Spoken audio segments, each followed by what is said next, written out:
Myself and co-chairman Jose Huizar. Our remaining members, council members Price and Bonin, are here today, and Mr. Councilmember Cedillo will be absent for today, but he's represented by staff here. Our committee meeting today is a continuation of the discussion we began in September, discussing the housing needs of the homeless. Obviously, housing is central to any strategy to address homelessness and will be a central element of our strategic plan that the CLA and CAO are developing in response to this committee's request. Today, it will be important for committee members to help guide the staff with priorities or specific instructions about what should be addressed and included in the strategic plan. Housing is an extremely broad topic here in Los Angeles and I think everywhere. So we want our committee's work to focus specifically on housing the homeless or the unsheltered. Issues of affordable housing and the general concern about the shortage of housing in LA are important and relevant, but I believe those questions about affordable housing require a separate focus that Mr. Cedillo will lead as chair of the Housing Committee, which continues to grapple with affordable housing as an issue in the city. In our committee, the Homelessness and Poverty Committee, I would like us to focus on how we get people who are currently experiencing homelessness back into stable housing. Got about 20,000 unsheltered homeless in the city. We need to get on the same page and agree on a plan to assess what's available and what's needed to provide houses for the unhoused or the homeless folks. So our meeting today will begin with general public comment. We'll call folks up. You'll have 1 minute to speak. We'll then hear a report from the CAO, CLA, HCID, HACLA, and LASA, which we got late last night, but this report will be available over the coming days for folks to read. And then committee members will get to discuss that, and we'll have some public comment as well. All right, so we'll begin with general public comment. We have first Antonia Ramirez and Wayne from Encino. Thank you very much, ladies and gentlemen. I am a victim of gang stalking. Thank you again to retired ex-FBI agent Ted Gunderson. Again, Google search on YouTube, Ted Gunderson, who expounds on gang stalking. I know I'm not crazy. I'm not a wetback. I'm not a junkie. I'm not a drug dealer. I'm a law-abiding citizen, homeless by design. Now, I've been vandalized, so I've got different, I get shopping carts about every 2 weeks. I'd like to donate the wheels and the handle of these shopping carts to Officer Martinez. Thank you, sir. And so I get vandalized, attacked, awoken every night. I sleep on Broadway between 1st and Temple and by the Grand Park. And the officers there are fantastic. And they keep an eye on me every now and then when they do their shift changes. I do wave to my pilots, whom I love, and I am excited. It's hard being homeless. I get, like I said, attacked by the blacks and Latinos. Life is hard sometimes. Thank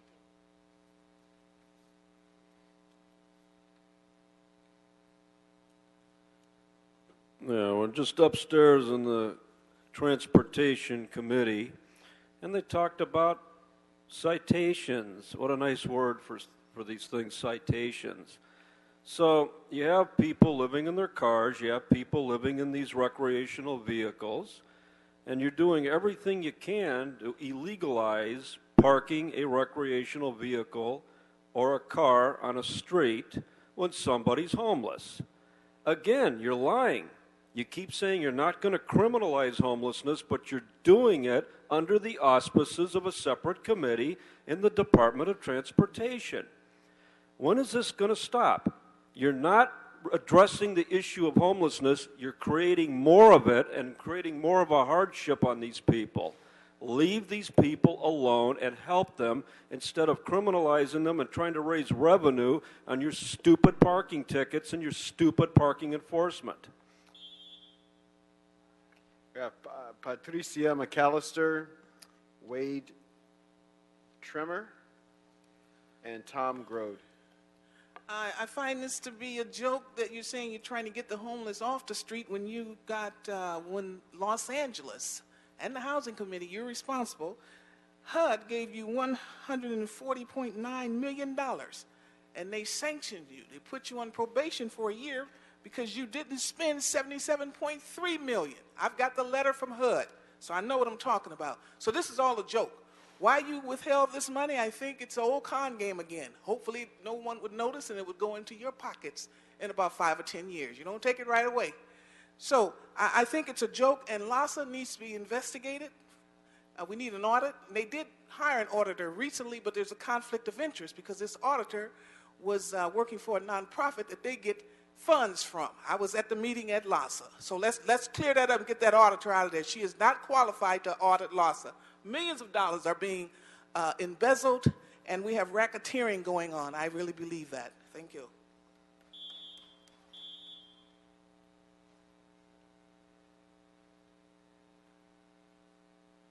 Thank you. I'm Wade Trimmer from the San Fernando Valley Rescue Mission. Great to see you. Never before have we had so many families on our waiting list. We have 150 families on our waiting list to get into a 90-bed shelter in Northridge. I want to be part of the solution and help in any way I can. 2 things I have to suggest. One is we need to work with neighborhood councils so that they don't shut down affordable housing projects. I think they hold a little bit too much power and have moved from advisory to policy. So I'd encourage that as part of the solution. I'd also encourage that there's Valley representation on this committee. The Valley makes up 270 square miles of the city, and we really need the representation on this committee. Let me know how I can help. Thank you. Thank you.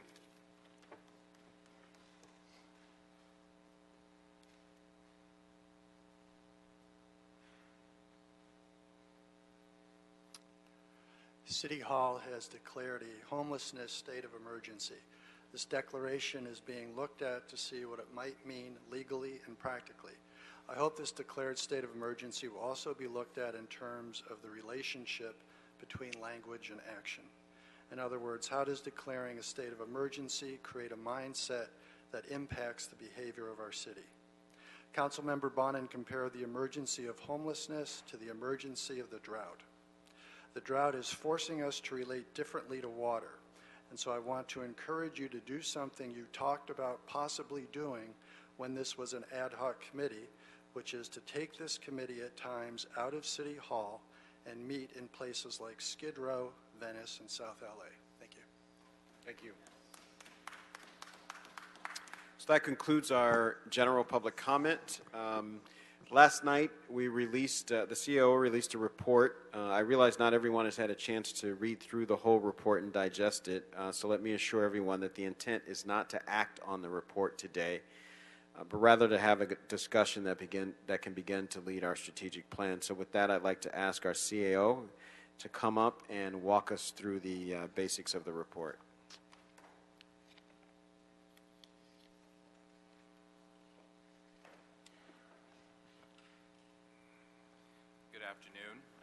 Miguel Santana, CAO. I'd like to apologize for the late submission of this report. It's been a collaborative process to try to gather all the information necessary. We've been working closely with HCID and the Housing Department and LASA and various advocates, as well as the County of Los Angeles, in trying to ensure that we're being as responsive as possible to the issues and the questions that you've raised. As you indicated, Mr. Chairman, the intent of today is not to get specific direction, but really to initiate a conversation around the various housing needs that exist. And what we're hoping to receive is some general policy direction that will help inform the larger report that we're preparing with the Chief Legislative Analyst that would result in a comprehensive strategy around homelessness.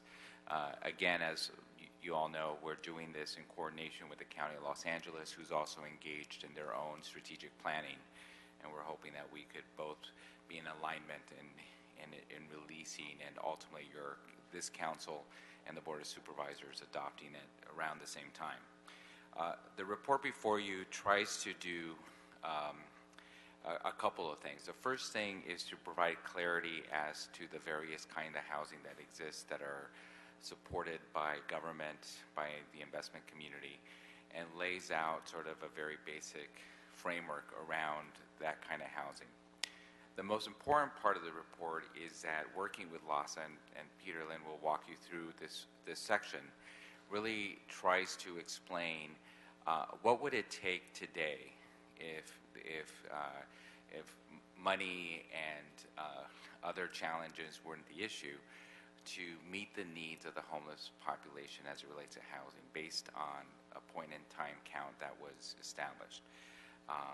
It is a baseline in which is important, the first that I've seen since working on homelessness for 25 years, where we actually have an analysis of what it would take to achieve the goal of housing the homeless, given the population that we have today. That will be the foundation of a future strategy that would talk about how that is rolled out and how it's in fact comprehensive, that includes emergency shelter, rapid rehousing, permanent supportive housing. So Peter Lynn will walk you through what that looks like, and it was a request that was specifically made by your committee, particularly Mr. Bonin. In addition to that, we have some discussion around two forms of addressing housing needs, leasing versus bricks and mortar, and talk about the differences between the two, how they could both be applied to various aspects of this issue. Certainly the departments that provide those specific strategies are here and could respond to specific questions that you may have. We also talk about the various funding sources that currently exist, both at the city, at the county, the state, and at the federal level, that most of which are encumbered or have specific guidelines, but to give you a sense of the various funding that is available. And while there certainly looks like a lot of zeros in relation to the various funding sources that we share, it's important to state that we know today that it's simply not enough to meet the needs that we have identified so far. We do believe that beyond the funding sources that currently exist, if the city were to engage in a short, medium, long-term effort and strategy around providing housing in a continuum, that a new funding source will need to be identified on an ongoing basis. And so as part of this report, we began to initiate that conversation and share with you a number of different options for your council to ultimately consider to fund housing. As you indicated, Mr. Chairman, many of these are currently being discussed in the Housing Committee and will likely be informed by their action when your council takes final consideration of this strategy.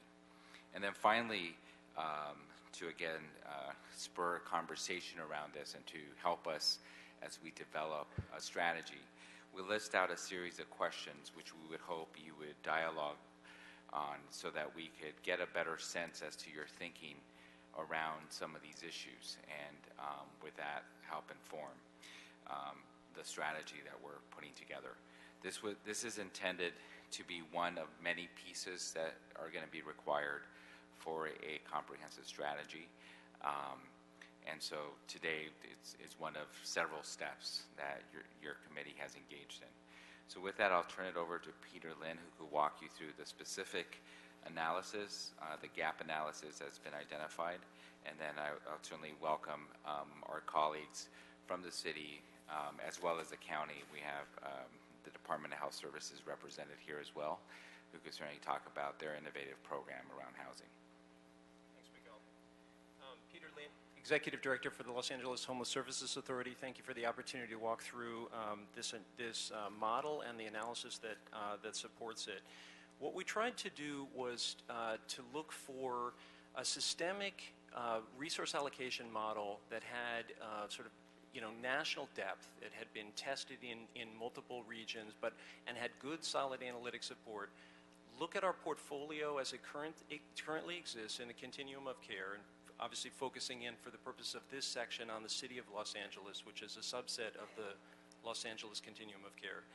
And all of the kinds of shelter and housing resources that are currently available mapped against what our need is as expressed by the point-in-time count and some inflow modeling, and then what would best practice suggest as the optimal portfolio mix that we should shoot for in addressing the needs of this population. So it ranges from shelter types like emergency shelter and transitional housing through more temporary rental assistance programs with supportive services like rapid rehousing to permanent supportive housing. And there is a portfolio matrix that lists out what our individual side of the portfolio is for single individuals, and that does include transition age youth. So that is not a separate section for the purpose of this analysis. And then breaking that out from families. One caveat is that veterans were not included in this number because they have a specific set of resources, and it does distort the overall picture for the majority of the population. So there's a separate analysis that was not included here for the veteran portfolio. But just looking at what we found is that there's a significant mismatch between what the sort of optimal mix of resources that we need to address our population's service and housing needs and what we've got on the ground right now. We are particularly heavy in transitional housing. We're very light in permanent supportive housing and rapid rehousing. So there is a mismatch in the way that the portfolio has been established. And just to be clear, that portfolio is funded through a variety of mechanisms. Some are supported by federal resources, some are supported by local resources, some are not supported by public resources at all. So this does include, for example, shelter beds that are not provided by the city but are funded through independent private means. The transitional housing portfolio that's represented here is largely federal, for example. So the permanent supportive housing, again, almost entirely federal, although there is some county money through the flexible housing subsidy pool. Tried to take into account all of the various kinds of programs that are available in the county and the city and add those into the mix. So this has a projection for a pipeline of units that will be coming online for permanent supportive housing through HCID and HACLA, for example, through the flexible housing subsidy pool. Those that we sort of know about over the next several years are put into this mix. The objective is to lay out, what's the scenario that we would want to shoot for? What's it going to take to get to that portfolio mix? It does make some assumptions about the use of these resources in that they are a true continuum, so that the shelter infrastructure is very intentionally linked into a navigated process of moving people into a permanent housing outcome, which is, by and large, is not the current programming for our shelter infrastructure. So, there would be some programming requirements that might need to be changed, even if the portfolio mix doesn't need to change. So we might need to go for 24-hour beds that are reserved for people who are in the process of navigation through that process, as opposed to 14-hour first come first served beds. And that's the kind of mix within this portfolio that we need to look at. In addition, the report does talk through different strategies for addressing policy basis for allocating resources and for putting together a mix, and particularly addresses housing first as the sort of national best practice model. Those would be sort of underpinnings to this, right? So removing barriers, ensuring that people have access to the supportive services that they need as rapidly as we can get them to that. Those would all be undergirding this kind of a portfolio analysis. The gaps are fairly stark. There are nearly 10,000 units of permanent supportive housing that we would need to assemble through various means. Those can be tenant-based. There are plenty of models of shelter plus care or permanent supportive housing using housing choice voucher programs. The flexible housing subsidy pool has many tenant-based units they can be project-based, so they can be sites. And I think that, there's an important question as to the desirability of a portfolio mix and what that analysis would look like, and what resources should be devoted to project-based versus tenant-based resources for permanent supportive housing. Obviously, rapid rehousing is entirely a tenant-based mix that is fully utilizing the rental housing market. It does assume certain things like the build-out of infrastructure for the coordinated entry system. So, for example, an integration of these resources would all flow through an infrastructure that is continuous and has continuous connection with the individuals who are being housed. I think those are the main points. I think there's significant gaps, as I indicated, with rapid rehousing. Certain things, rapid rehousing as a temporary rental subsidy has a more than one annual turnover cycle, so that you would sort of look at the permanent supportive housing unit as one annual subsidy for an individual or a household, and there'd be turnover within that portfolio, but it would be generally stable. Rapid rehousing as a temporary subsidy tapers off, and so you'd essentially get two households housed for one unit of rapid rehousing within that mix. The assumption would be it would be on average about 6 months per household for turnover. Some of the sort of indicated activities are, would be sort of redefining the mix. So, shifting from reallocating resources from one portion of the portfolio to others that are suggested here. So those are definite, suggestions that come out from this kind of analysis.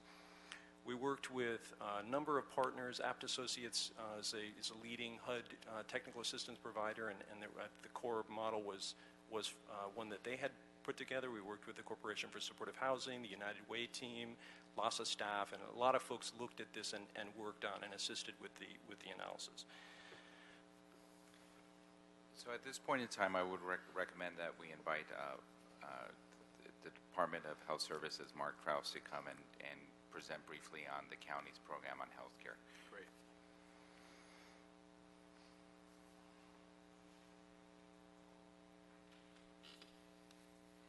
Welcome, sir. Thank you. Good afternoon, council members. Mark Trotz, Department of Healthcare Services, LA County. I come here as your county friend to offer any support that we can offer in this venture. As has been widely published in the press, we're in this together. This is really a crisis of epic proportion, and I think the city and the county have really important resources and powers, kind of respectively, that can help make some serious change to this situation. I see in the report, and I thank you for including some of our information in your report, most notably the flexible housing subsidy pool. I've talked to some of you individually about it, so some members I think know more about it than others, but essentially it's a tool that we're using in the county to provide additional rent subsidies for homeless people. And our look at this and many others, we've come to the conclusion that the rent subsidy portion of this is really critical. Homeless people cannot afford housing, cannot afford market rate housing, and there's not enough federal subsidy available to make up the difference. And so that's why DHS jumped in and the county jumped into this gap to provide a local subsidy.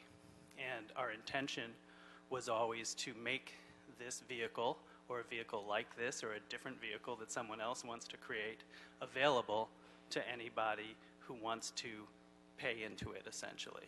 So this is a infrastructure that is now being operated by our housing intermediary, as we call it, Brilliant Corners, which has an $18 million and growing pool in it that can purchase housing for homeless people. It's a pretty simple concept. It took a little bit to get it up and running, but we're in it now over a year and have housed quite a lot of people.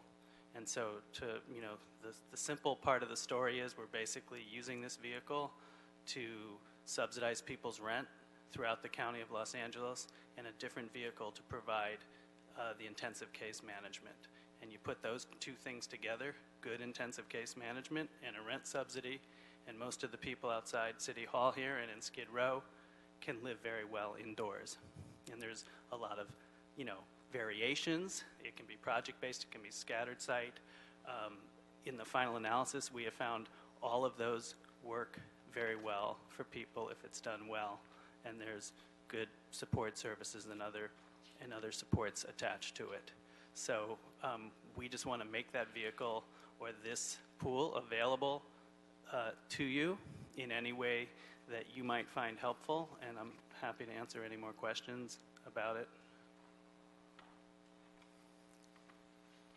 Thank you so much for all of your reports. So now we'll have discussion and questions from the members. Mr. Huizar? You want Mr. Bonin? Thank you. Thank you, Mr. Chair, co-chairs, and thank you to Mr. Lynn and Mr. Santana and Mr. Trotz for coming here today. I don't have a lot of questions. I don't have a lot to discuss because, frankly, I haven't had a chance because this came so late to read it. I don't mean to say that to be sort of pissy, but I just, when it comes so late, I don't think we have the opportunity to give you the feedback that you want. And I look forward to doing a deep dive with all three of you on it. I did want to ask a couple questions about what I thought you were saying, because I've read the first 5 or 6 pages, and then I was going by your verbal report. You seem to be in the charts on page 3 giving us a prediction of what it would take if we had all the resources today to deal with homelessness and get everybody off the street. Is that a fair assumption of what those charts are meant to indicate? Yes. And I think it's the intent is to demonstrate a couple of things. The first is to say that there isn't one silver bullet, that there isn't one kind of housing that we recommend be exclusively supported or expanded. The second is to show that because the homeless population has varying needs and various levels of the homelessness, that the department, the LASA, what they did was to identify where the current capacity is, and based on the point in time count that was issued, where the deficit is today. And so one of the things that we're recommending that your committee may want to consider is that if the city engaged in this kind of assessment on an annual basis, to sort of look at, we look at the point in time count and then determine where the current capacity is and how we're meeting that need. If we did it annually, then that would then help inform how the investment is made. I could certainly have Peter walk you through to more detail on that if you have more specific questions. And I might. Let me just make sure I'm clear on what's happening here. You have 2 charts. One is singles and the other is families, and it talks about the current number of beds and the proposed system for beds. The proposed system for beds is 24,000 individual, 3,500 family. That's a total of 27,591. Is that, Peter, the number of homeless people in the city of Los Angeles? The number, it's not exactly, but it's close. But the intent of this is to suggest what the portfolio mix would be to drive down towards 0. So there may be, so you've got a sort of point A and you've got a point C. There may be points B, B sub I, B sub, that would be intermediate in between there, right? So you might actually need to heavy up in some areas even more than this and then taper off. Sure. In order to get there. But this would be the sort of proposed mix that would get us to 0 and keep us there. Okay. Now, it's, of course, a complete fantasy that we're going to, in a year, do this. So, Mr. Santana, when we discuss in Budget Committee how we reduce the structural deficit, you don't show us a budget or a spending plan for the next year that shows us without a structural deficit. You give us a 4 or 5 year outlook on how we get there. So given that we're not tomorrow or next year going to have the housing inventory that's listed here, shouldn't we have a 4 or 5 year outlook of what it would take to get us there, where I would presume in that forecast the percentages for emergency shelter would start higher and go lower, the numbers for current permanent supportive housing would be what they are now, and then 3 or 4 years from now would be hopefully at the number we outline here. Why aren't we doing something like that? Well, that's exactly what we are working toward. So what this intended to do was to answer sort of the best case scenario. So what does an ideal program look like based on what we know today? And then once we understand that, then we could work backwards in terms of how we get there. And so the mix of types of housing will look different on year 1 versus year 5, as you pointed out. So I understand why that could be the foundation for a process going forward, except we know that the numbers we have this year aren't going to remain static. Even as we've housed more people than we ever have, our numbers have increased by 12% in 2 years.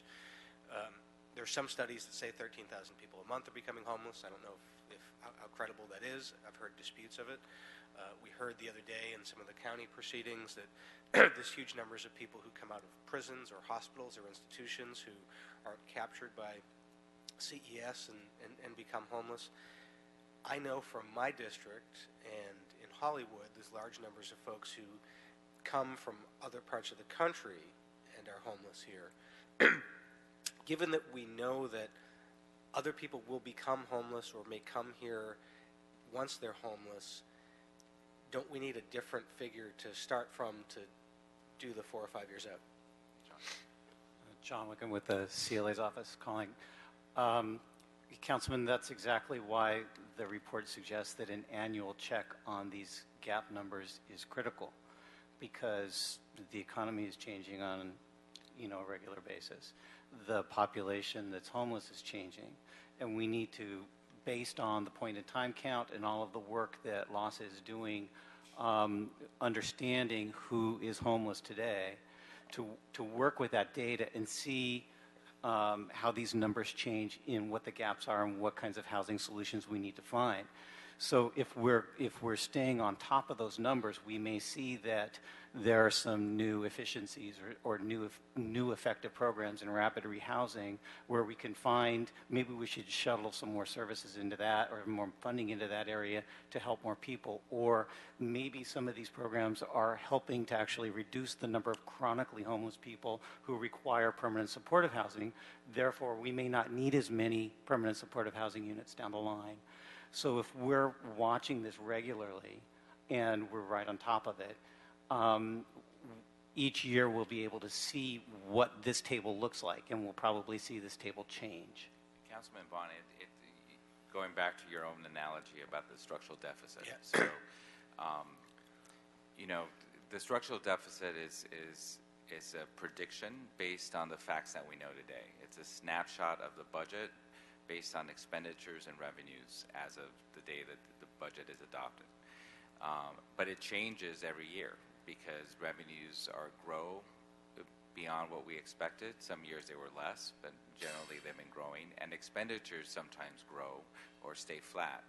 And so we update our forecasts on an annual basis based on the latest information we have. So in this context, we're recommending the same approach, but it starts with the baseline. It starts with and again, that's why I prefaced it with sort of almost the impossible reality of money not being an object, or challenges around construction and NIMBYism and all the other issues that your committee has talked about aren't issues. What would it look like sort of in a perfect world, right? And knowing that once we have that baseline, then we could work backwards from that to say, so what does year one look like? The reason that this is important is because, it's not too far away that the council will start considering budget priorities. Right.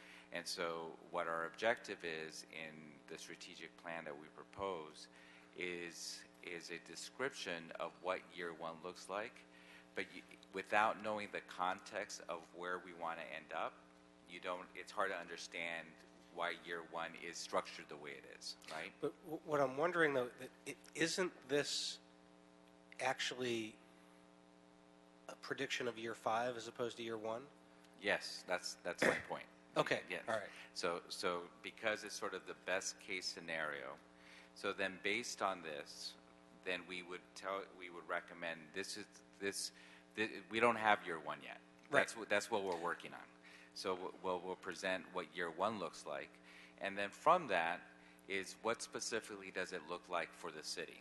Because as we talk about in the report, the city's investment often gets leveraged with county, state, and federal and private investment, and so we want to be able to share with you at the conclusion of this process is not only what year 1 looks like on a macro level, but also what is the city's piece in that year 1. And that's why it's important that we're working closely with the county so that their year 1 corresponds with our year 1. But this is intended to lay out sort of, as you pointed out, year 5. What is the base case scenario? Now, the truth is... Hopefully it's year 3. But right, yeah. As John pointed out, after we complete year 1, the facts may change, right? Because the mix may be different. The economy evolves. There'll be new investment through various other forms. Other policies may help facilitate the construction to move faster or slower. So that's why as part of the series of questions that we lay out is, does it make sense to do this on an annual basis, minimally, so that we're constantly updating and reviewing sort of progress? And I would think yes. Yeah. To continue sort of the analogy with the structural deficit, Correct. Just as we do budget updates and forecasts, I think we probably need to do the same thing in terms of revenues, resources, and the numbers of people we're seeing. I was very glad to hear all of you talk about rental subsidies. I think that's an incredibly important part of the solution, and I was really glad to see that in the mayor's recommendations and some of the county recommendations for some of the upfront expenditures, and I'm glad to hear that that's part of the mix and that rapid rehousing is part of the mix, because I want to make sure that we focus on not just the chronically homeless, but folks who may be easier to get off the streets. A lot of the folks that Mark is seeing in his program are folks that could be served more quickly. I noted, though, on page 6 of your report, as I was scanning through it, there's talk about the HUD requirements in Housing First, an indication that the city must provide housing options citywide, regardless of average median incomes or density profiles in existing housing stock in a given area. As we're thinking about how much it will take to budget for rental subsidies in Housing First, are we taking into account the wild difference in rental prices?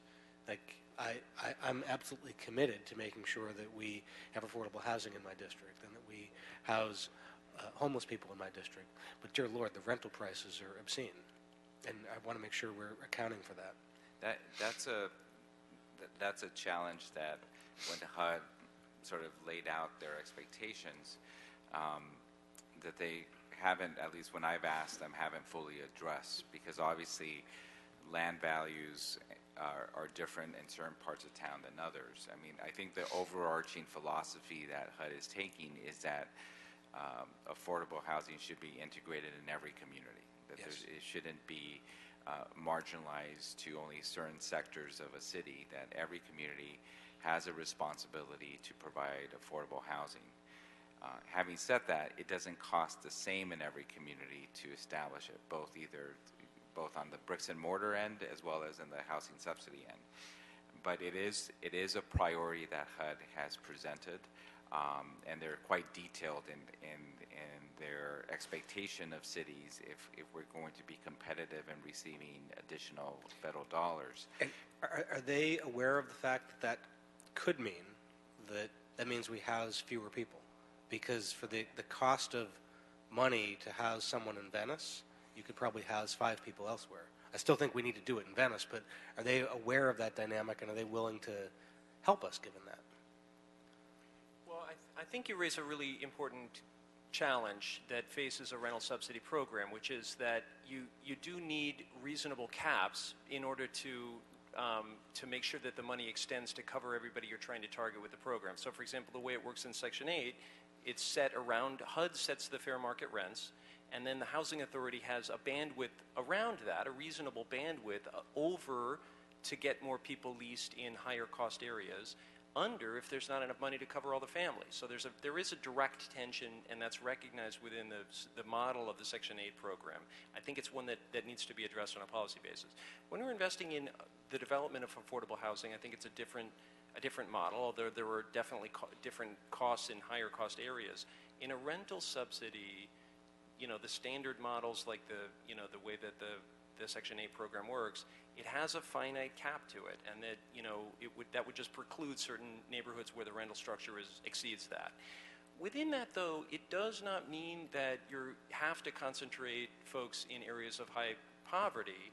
And I feel like there are good models. Actually, I was talking with my former colleagues at HACLA who indicated that they have been successful in transfer. The people who are moving in that program now, on balance, are moving to lower poverty census tracts than higher poverty census tracts. So there actually is some capacity using that program, even without exceeding, without excessive rent targets, to get people to move from, higher poverty concentration to lower poverty census tracts. There's a definite tension there between the amount that you can spend and the number of people that you can cover. So one of the questions you ask in your report is the council going to officially state or affirm that housing first is our policy? Right? Yes. That's an interesting question. I think people hear housing first in 2 different ways. Some people appropriately hear housing first as, yes, we're going to give someone housing before they get sober, or yes, we're going to give someone housing before they've dealt with a psychiatric issue. And some people hear housing first as, housing is the only thing we're going to do. And I think it's important that we draw a distinction between that.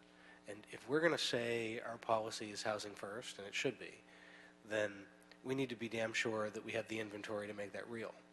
Because otherwise, we're saying we're a fitness fanatic who's sitting on the couch eating potatoes and watching television all afternoon. And when we say if we say our approach is housing first and we don't have the inventory, what we're actually saying is what we've done for 10 years, sidewalks first. And that's the situation we're in now. Well, the principle behind housing first is what you initially said, which is that the continuum that exists from emergency shelters to permanent supportive housing and everything in between doesn't have any expectations around sobriety or mental health treatment. It simply meets people where they're at and provides them the service regardless of decisions or their ability to make decisions. And so it's a philosophy intended to be inclusive of the entire community. And so that philosophy is expected to weave through all of the continuum from the emergency shelter to permanent supportive housing, with the idea that you can't get sober, you can't deal with your mental health issues or all the other issues that may have contributed to your homelessness if you're homeless. It becomes much more difficult under that context, and that over time, once you're housed, you're able to start addressing those issues. I would say that much of the philosophy around what the health department is doing is based around the same set of ideas. But it's not real for us to say it. What I'm saying is, unless we have the inventory to support that. My last question is for Mark, who I want to thank. Mark has walked with me in Venice. We've talked about the flexible housing subsidy program.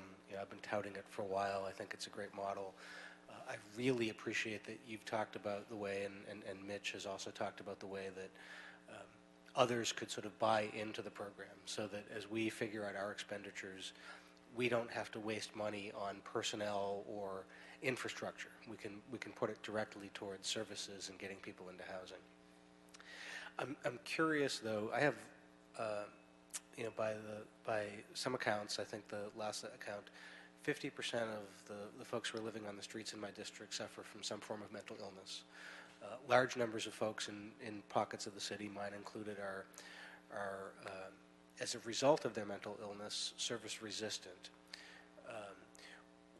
What success has the program had so far in helping folks who suffer from mental illness or may have been service resistant initially? I think most of the people we've served, is this on? Okay.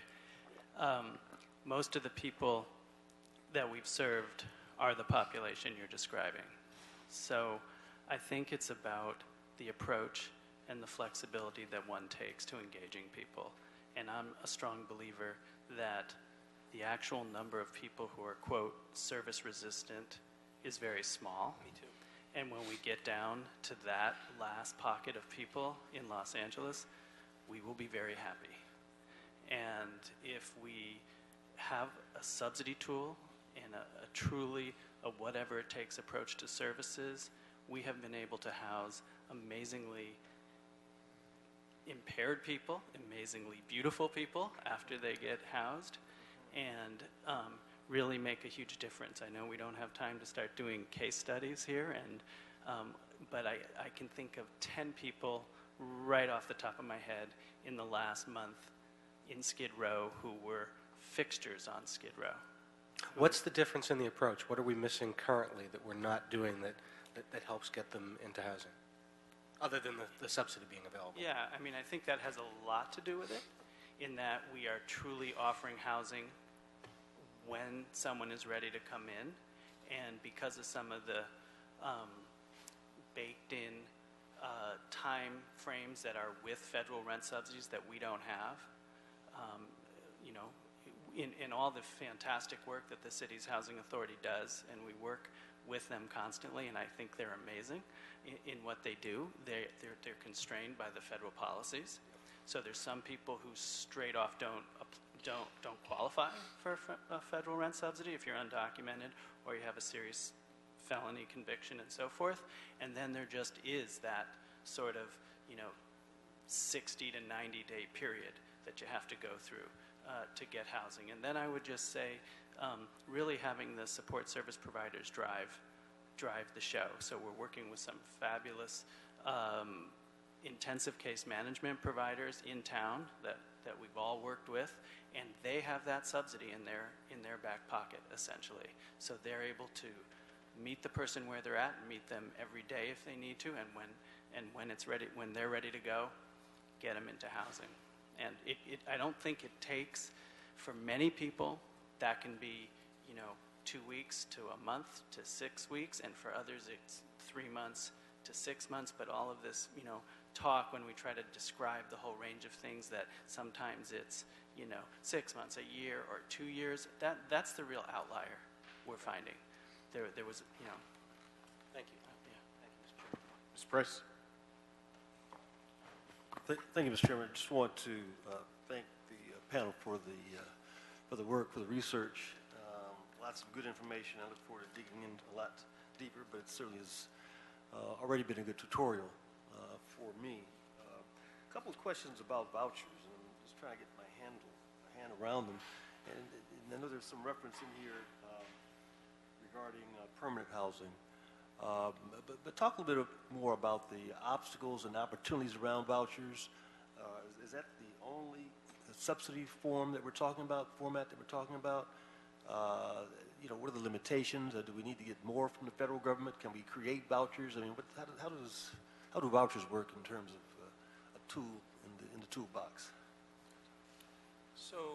So they're not the only tool. I mean, obviously, Mark is talking about an equivalent structure that was created using Department of Health Services resources. But the way that the federal government subsidy program works. They give an allocation of a count of vouchers, and they give you a budget authority to essentially spend against that count. And then you have within your grasp a variety of policy levers that you can choose how to focus those resources based on the needs of the local community. So one of the things that the City Housing Authority has done is peel off sections of the available pool of vouchers to either take a tenant-based voucher and make it a project-based voucher on a site to develop site-based permanent supportive housing, or connect it to the kind of intensive case management service providers that Mark is talking about to make that into a permanent supportive housing unit that's a tenant-based rental subsidy that can flow through that. So those are policy levers that the City Housing Authority, the County Housing Authority, other housing authorities have to take a standard Section 8 voucher and turn it into a tool to address homelessness, whether it's permanent supportive housing for folks experiencing fairly high acuity, high service need challenges, or folks with lower barriers where maybe they don't need that same range of service but need something to get started. So that's a variety of tools that you can use to focus the Section 8 program.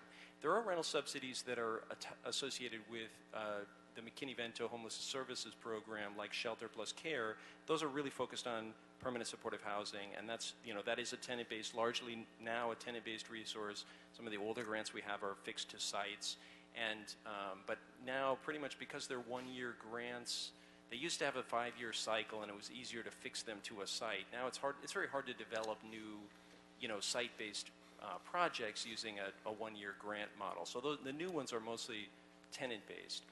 Those are the sort of federal subsidy programs that can be done that way. So the Shelter Plus Care, we had some great success at HACLA, with making sure that we stretched the dollars as far as they would go. We could over-lease in those contracts and get more out of them. We also, where all the spending didn't happen, we resized those grants downward, and we've been in the process of reallocating those grants. So at least in the last 2 years, LAS has put new money back out into the continuum by making sure that we're really efficient with those grants, that they're really sized only the way that they need to be. So that reallocation process results in new grant money going out and new subsidies being generated from our current portfolio. On the Section 8 side, it's essentially a policy lever. The decision would have to be made to focus a different number on homelessness. For the kinds of programs that the Flexible Housing Subsidy Pool has created, the limiting factor is essentially the tolerance of the municipality to allocate funds to that purpose. And I think there's a number of considerations there. A rapid rehousing program can grow or shrink fairly rapidly depending on how much money is available. Rental subsidy programs, once launched, need to have some endurance to them because, you're going to need to pay that rent on an ongoing basis for as long as the person is in there, unless it has some long-term taper off to it. So, those are all considerations that would need to go into the mix of thinking through a municipal subsidy program. And I guess there are problems associated with getting landlords that will accept the vouchers. So that is a challenge. I think that, as Mark indicated, they've had real success with, putting additional flexibility and funding into going after that problem. I think that it is a real challenge to recruit landlords, but, I was talking with Carlos Van Adder, who's the Section 8 director at HACLA, and the last numbers they had for success of their homeless program, just giving, vouchers through that program, we're still in the 90th percentile for leasing success rate. So it's very, very, still a viable tool for rental subsidies in the market. And I think, Mark, your experience is even better than that. Yeah, I think that when you have real estate professionals and real estate agents looking for housing, you find the housing. And so that's one thing that the Brilliant Corners model or the housing intermediary model sort of draws on. We're not using intensive case managers and social workers to go out and find us housing. And in fact, they're finding us more housing at rates that we can afford than we thought they would be able to do. And I think we can end homelessness with, not only, but with a major portion of it using the existing stock in Los Angeles. And one of the things that the report mentions is that if we can find these kinds of additional services to add to a program, such as a voucher program, to help facilitate finding the units, I think we need to look at all of these different ways across the programs to find the efficiencies and help to make these programs more effective. And this is exactly the kind of thing, finding real estate professionals to help, that we would look at. I mean, those kinds of funds can facilitate move-in costs, which are a serious challenge for folks on the voucher program. You know, security deposits and furniture, those can be a real barrier for folks utilizing those resources. But the kinds of, you know, the ability to pay a fee to hold a unit prior to the, you know, the contracting, that's a very, very powerful resource. And that would be, you know, that's the kind of thing that would really extend the reach of a federal program using local resources. Thank you. Thank you, Mr. Price. Mr. Chairman? Thank you, Mr. Chair. Thank you. And just to reiterate a point that Mr. Bonin made about housing first, I think it's often used as a term of art in the homeless jargon that we use, but a lot of folks really, and when I first heard it, didn't quite understand what it was, so we have to really clarify that if that's the direction we want to go. What exactly does that mean? It doesn't mean different things to different people. And also, as we present information and data on housing and services, it'd be great to also start, and I'm not sure we have this readily available already, which is to get the geographical distribution of those services in housing, because if we agree that we need to begin and continue to decentralize services in housing and not concentrate them in certain sections of the city, just looking at a map and looking at where they are and how we continue to fund these types of services in housing will help us remind ourselves about the need to continue to decentralize. So is that information readily available? Where this housing, for example, on the report where we have information about what beds and units exist, do we have those mapped out already? Is that readily available? So we would readily have that available for site-based resources. For the distribution of tenant-based resources, which is essentially the effect where folks choose to lease up or where they're able to lease up, we would have to work with our partner agencies to develop that. And obviously there would be confidentiality issues with regard to that kind of data, so we might aggregate it or cluster it on sort of a, you know, census tract basis or something like that. Okay. So any follow-up discussions we have this, or as we move forward on this, it'd be great to have that mapped out so we could start looking at that. And we kind of know just anecdotally what we hear and see. I mean, visually, it's out there and we know where it's at, but if we could just map that, it'd help us out quite a bit. And on page 5 of the report, it says that single individuals needing permanent supportive housing form the largest group of homeless in the city. You know, some would argue that yes, we need more permanent supportive housing. This statement seems to back that up. Others would say that we don't need permanent supportive housing. What are your thoughts on that in terms of us investing where we need to put our dollars? What do you think is the proper direction for us to go in? So I guess it depends on sort of what the, if you were looking at it from a sort of portfolio mix perspective, I think that would be this sort of, like you were saying, year 3, year 5, however long it takes you to get there. It might be different in year 1, that we might heavy up on, a rental subsidy source like rapid rehousing in order to move through a large number of people who could be addressed using that kind of a resource.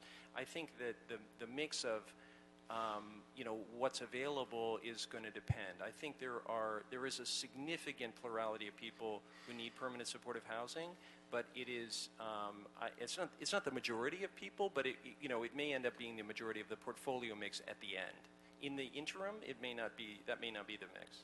Yeah, and it also, drilling down more into the populations that we need to serve and their needs, I think would get a better sense now that we're providing and more publicly discussing what the data needs are. I think we'll get a better sense of what that is, and after we start looking at data a little bit more. And would you consider rehousing with some type of supportive services as permanent supportive housing, or is there a difference there?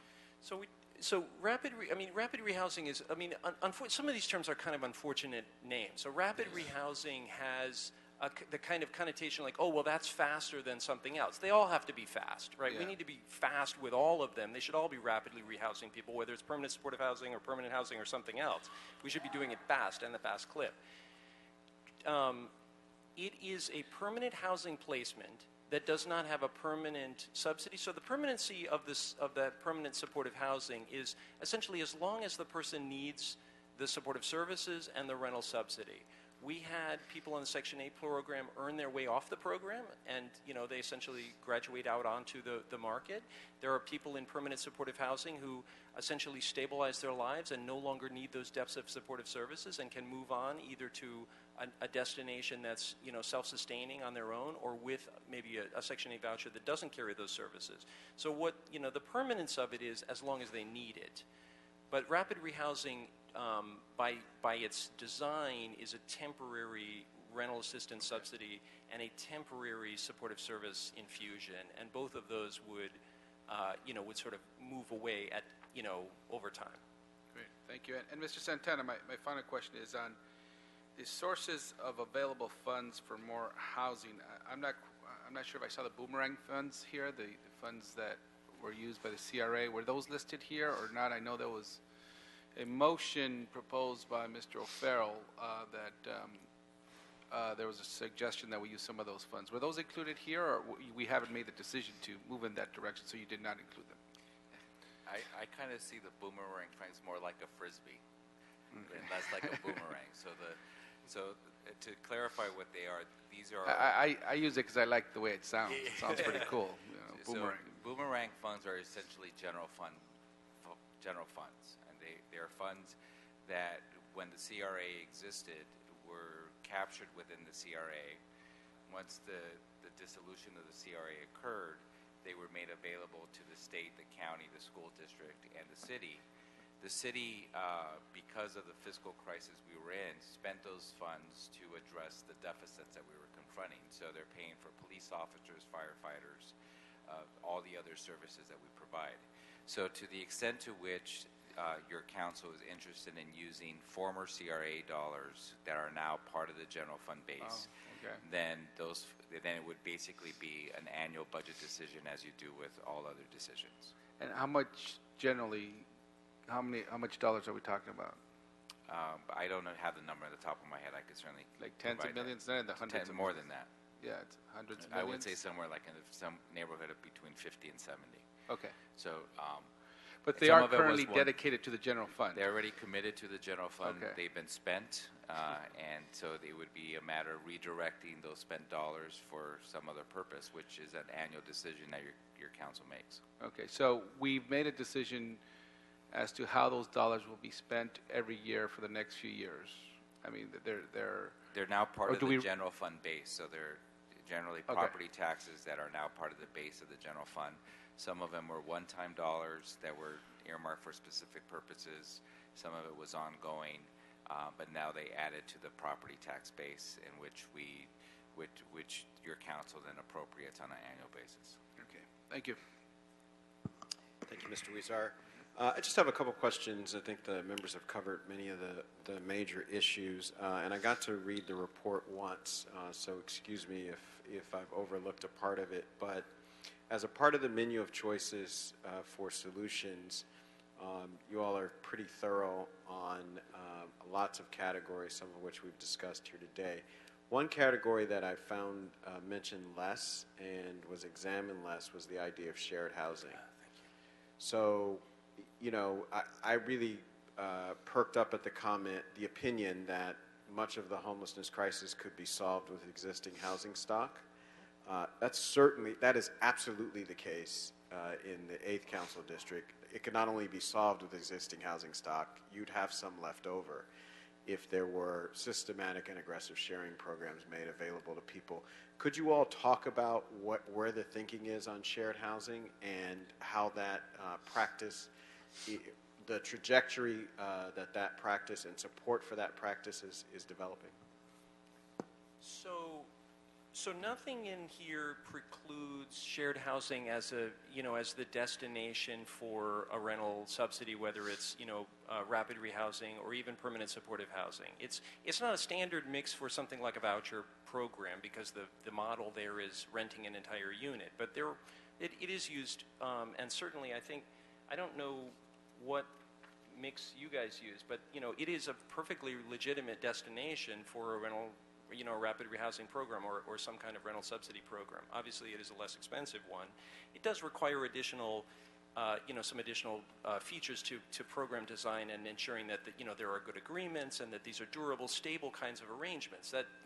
But it's a perfectly reasonable mix, and I think really needs to be part of the answer. I would agree with that.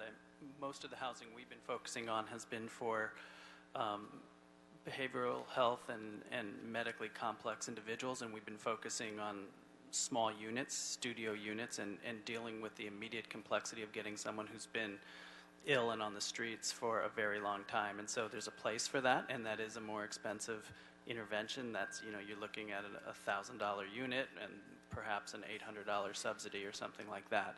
But as we look at rapid rehousing and try to explore how we're going to house all of the people who are homeless, I think sharing is definitely doable. It's harder. And so it requires more, I think it requires just more work and more thought when you're trying to put these households together, essentially. Harder in what sense? Well, it's harder to do at large scales because you're trying to do this kind of matching between people. If it's a household that's already together, or two people who have already joined together, that's a more natural way to do it, and it happens more easily. But making that sort of roommate match happen is another step. I'm not saying that's not doable or it's not the right thing to do, but I think the reason it's not done at the scale that some people would like to see it in is because of that. And is the opinion that you just put out, is that based on having tested it, or is it just a sense of some of the problems that you see? Yeah, I think that's over the last 20 years in a couple different cities that I've seen try to do shared housing. It doesn't happen as quickly as single unit housing does because of the added dynamics of making these households together and so forth. And I'm not saying it's not something that isn't an obvious solution and a less expensive and something we should do. I just think that's why the industry has tended to focus on, for people who are individuals currently on the streets, in sort of small unit housing. So we could learn something from universities that put people together all the time. Yeah, exactly.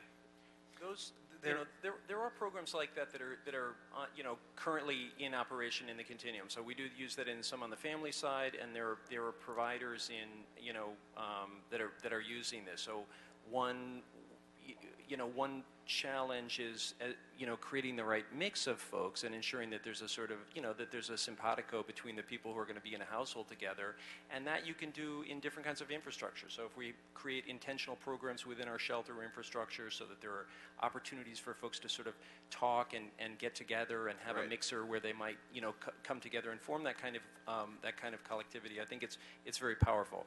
I think also the infrastructure in terms of written agreements and ensuring that people understand what their the expectations is, which is on top of the lease, sort of standard lease agreements. But those are program design. They are it's all part of the administration of the program, but it definitely should be in the mix. So I have an organization in my district called SHARE, Self-Help and Recovery Exchange, and they're part of this monthly collaborative I do with all the agencies in my district, and they testify that they can take anyone who is on SSI or general relief and get them into shared housing within a day or two. And when we have a case conference with all the other agencies in my district that are trying to move someone through a pipeline, through a Section 8 voucher, they say if they have SSI or GR, we can get them into a place tomorrow. Most of them for whatever reason, tend to be more in the Long Beach area, not on the west side, but they get them in. And I'd love if we could look at the model of what they're doing. Maybe we don't want LASA to be a roommate matcher, but just as the county uses Brilliant Corners, there may be agencies like SHARE that can help us do this, because it seems to be a lot faster and a lot cheaper, and certainly worth exploring. We'll look into that. Thank you. Yeah, thank you. I think also on the tech side, so I think now we have technology that might make matching a lot easier and more accessible and more transparent to a larger group of people. The other thing I would offer for your examination is in the last time period, a lot of rules around poverty programs were designed in a way to keep people from cheating rather than in a way to be the most effective. So, I can imagine there's a lot of scrutiny if, a grandchild lives with a grandparent and they're trying to say, well, the grandchild would be homeless except for grandmother opens up the room. Well, that doesn't really count, so you shouldn't get, and so a lot of time gets spent on that, and all the other people that could do it with less questions get overlooked. And so it would just be good to have some information on that, because it's hard to see from the part of the city that I'm sitting in that you could make a big dent in sheltering people without an aggressive sharing program. Along those lines, I think one of the areas in this matrix that I would draw your attention to is the sort of prevention diversion line, which is this is not an area where we have invested in a resource mix to financially assist. Our homeless family solution system does work with families that are facing housing instability and housing crisis to get them diverted to other family or other resources that they might have, but they don't have a financial tool to add to that matrix. So that is one area where, if there were financial resources to facilitate those kinds of diversions back to, other resources, other extended family, other kinds of things like that, I think it's an important part of the mix as well. Excellent, thank you. Any other questions, members? Great. Well, with that, we will thank our respondents for a clear and concise and in-depth discussion and report. This report will be available to the public, and also this group will come back to the Housing Committee and have a discussion there as well to focus on the more affordable housing part. So thank you all so much. Thank you. So we have some comment cards, and we welcome the erstwhile Council Member Felipe Fuentes to our committee this afternoon. Let's thank him for being here. We've got some general comment cards. Mr. Fuentes, did you have general comment? Mr. Fuentes. Did you want to make general comment? Thank you. That's a good comment. So we'll begin with General Jeff, Ann Job, and Antonio Ramirez. One more time? Is this on item number 1? Item number 1. Okay, thank you. Referring to the city's housing inventory, as a homeless individual, a victim of crime, of gang stalking, I would love to know the city's housing inventory, but I, as a Latina with a Spanish last name Ramirez, I do not want to be lumped in or put in with any gangbanger, Latino gangbanger, junkie, wetback, or anything. I prefer to be among individuals who are progressive, educated, civilized, decent, and elegant. That's what I want. Do not put me in with these wetbacks and gangbangers. I'm up to here with them. I stay the hell away from them. They have nothing that I want. Having said that, I've been staying in hotels, in expensive hotels, and I've noticed that all the gang stalkers got in, primarily Latinos and gangbangers paying off the workers, Latino workers. So they got into my hotels. I'm looking for a place to live where no one can get in and invade my privacy. Thank you.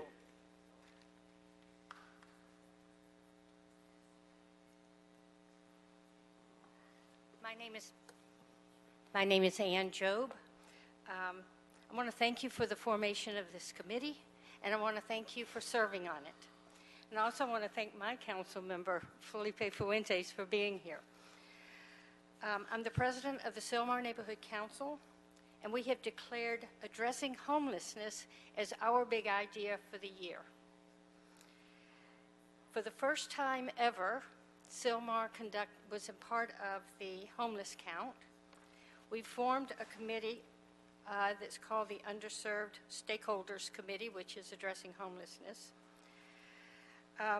Next week, we're going to have the Homeless Connect Day, and that is, we're working the city, Felipe Fuentes district, and Sheila Kuehl's district is working together on this Homeless Connect Day, first time ever in Sylmar.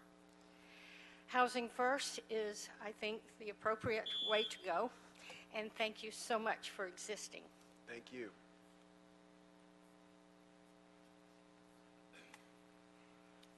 Good afternoon, committee. My name is General Jeff, Skid Row Committee activist. Obviously, it's not enough time for me to comment on this so-called extensive report, but there are a lot of flaws in there and a lot of omissions. In regards to housing stock, I did not hear anything about motels in terms of, in regards to transitional housing, because if someone stays in, to me, if someone stays in a motel for longer than 30 days, they can be declared transient, because motel is not a resident, especially if they have no other primary address. Same thing with hotels as well. And so that changes the numbers. And when Chairman Harris Dawson talks about shared housing, there are opportunities with motels and hotels as well. You know, when Councilmember Bonin speaks about services resistant in regards to the mentally ill, resistant is not an appropriate word. Thank you. Thank you. Great blog this week, by the way. I said great blog this week. Wayne from Encino. After him, Patricia McAllister and Brian Barajas. You better read this report, the Power Infrastructure Plan of the DWP. You know why? Because you're not going to have any money for any homeless, because your entire electrical grid for the city of Los Angeles is completely dead. 120,000 power poles need to be replaced right now, and they're only going to do 1,500 of them a year. That's going to take 79 years. You got to stay on the subject of the CAO report. The money. Right. The money's important, but this is about housing. This crisis, you have $1 billion you need to spend now, or this crap's going to fall on the streets and kill everybody. You don't have any way to get the money for the $100 million. That's what I'm saying. Thank you. You're going to $70 million from the DWP in your annual transfer, which may be blocked by a court of law. Think about that.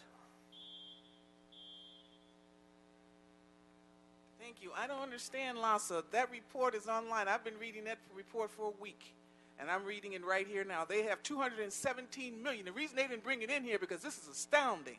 They have $217 million right now for permanent housing. This is October of 2015. See, you need to read that report. There's no glancing. I've been reading it for a week.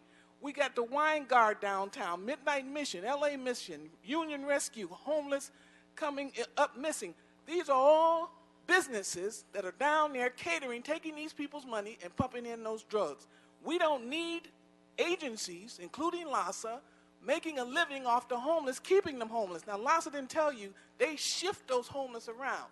If a woman is in one shelter for 60 days, they'll put her in another shelter. They're moving around. They're not putting anybody in this permanent housing. You can go into some of those shelters and they're half empty. I'll tell you what's going on. Talk to me.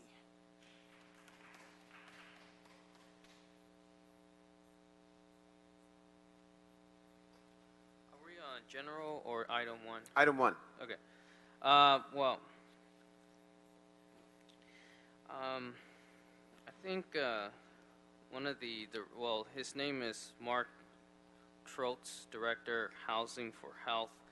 I illustrated to him how we should actually have a top-down approach to this homeless crisis situation, which I'll bring up in general public comment.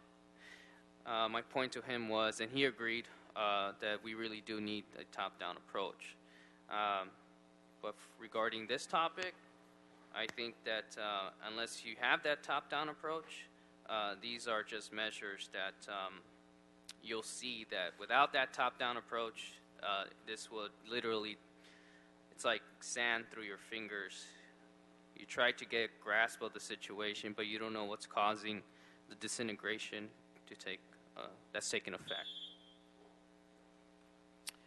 Don Garza, Dawn Davis, and Elizabeth Peterson, and Blair, besten to close. Mr. Dawson, I love you, man. All right, here's the deal. The other night, I was going over all of the issues that I've had to deal with homelessness. I myself was homeless. I suffered with a mental illness, anxiety disorder. I lived on the streets of Skid Row. I've been in LA going since 1999. I've worked with city council, I've worked with state assembly members, Gil Cedillo, I've worked with all of them. And I've got to tell you something. The other night going through all of this, just something came over me. That warm, fuzzy feeling. You got to hear this, Jose Huizar.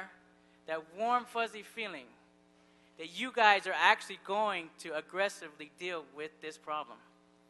That hope that it's going to happen came over me. It takes a long time for that to come to me because Jose known me for a long time. He knows I struggle with. I want to make sure. I want to know if you guys are for real. And let me tell you something, you're 100 people. It's going to happen. We just got to be there with you. We got to have you back. Thank you.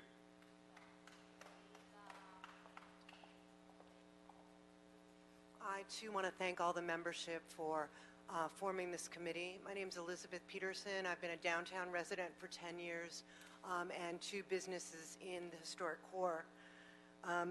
We know we need to get the homeless off the street.